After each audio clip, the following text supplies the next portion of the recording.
Some new developments on the lab leak hypothesis and how the White House is handling this. White House Press Secretary Jen Psaki asked yesterday if Biden believes that the lab leak theory is a, quote, crank hypothesis, very much dismissing that and adding some new information. Let's take a listen.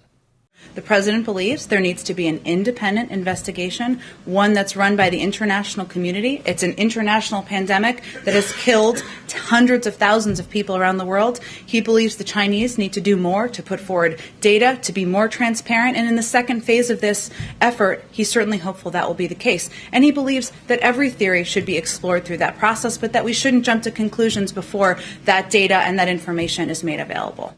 This is very significant, Krystal, because she's not ruling out the lab leak theory at the White House podium on behalf of the president. But I don't want to let her off the hook, which is, we covered this yesterday, and Josh Rogan wrote it up today in the Washington Post about passing the buck. Notice very clearly the words that she used. An investigation by the international community. That's bunk. We've already had one. It's called the WHO. That report is a joke. And the only credible place, and this remains to be seen whether they can even be credible, is the U.S. government. And that has its own host of problems. And actually, the news broke yesterday from CNN that the Biden team in the State Department shut down a Trump administration intelligence gathering effort in order to point to the lab leak theory. Now, the Biden team claimed that the Trump people were manufacturing the intelligence or whatever. And if that's true, then I would love to see that. Listen, if they were doing that and they were caught of it, I would let it all come out, man. But it seems very suspicious whenever you see it, because CNN even talked to some of the people who were on that inquiry, who were career staffers, who were like, no, this wasn't being political. It's that the Biden people did not want to deal with this. And so there is possibly, or what we've seen there, and this all happened back in March, shutting down the only inquiry within the United States government as to whether this came from a lab or not. And so if you're not putting U.S. government resources behind this, you're just talking. I mean, you're basically talking. You can say all you want, oh, we'll never know.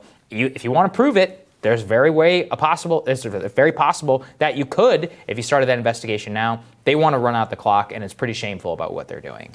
It's the lab leak version of the basement strategy. That's right. Like, exactly. Let's just kind of say as little as possible about this. Only respond when asked. Sure, we want to get to the bottom of it. We don't rule any theories out. Sort of say the right things, but not actually take any action, and hope that the heat around it starts to die down so that they can just not do anything and get away with not doing anything and not have anyone really call them on it. I mean, that's clearly what they want to do here ultimately, because they find it very fraught from a foreign policy perspective. They find it very fraught from like a domestic culture war perspective, when so many liberals still to this day, I mean, it's becoming more mainstream. I see it all the time. But it's still very sensitive. It's taboo among liberals to talk about this theory and, weigh the possibility of it at all. So they don't really want to wade into that either. So they're just hoping they can kind of say the right words more or less at the podium and then move on with life. Yeah, a riser sent me this yesterday. I never thought I would see it. Chris Cuomo, of all people, had a segment yesterday. Really? New theories about the lab leak emerged. It's definitely gone. Well, I wouldn't call it new. Yeah. I'd say one you ignored for a long time. That is one of my favorite parts of watching how this all unfolds. As the evidence mounts and it becomes impossible, and Trump is gone, so people feel a little safer talking about it,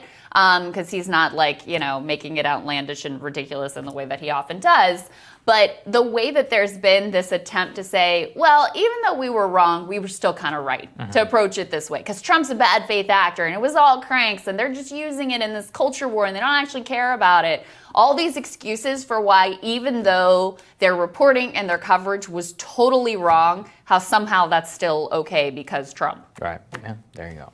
Tomorrow in Rising, we got all-star panelists Michael Starr-Hopkins, Emily Jashinsky. They'll be here for Team Rising. Plus, we got founder of the Daily Poster, David Sirota. He's going to talk about a Coke-funded push to end the eviction ban right at the same time that Coke Industries are stepping up their real estate purchases. Very interesting. Yeah, it's really, and Charles Booker is exploring a run for the U.S. Senate. Now remember to hit the subscribe button. Don't miss any of our videos. Don't forget to like and share as well. And we will see you all tomorrow. Have a good one, guys.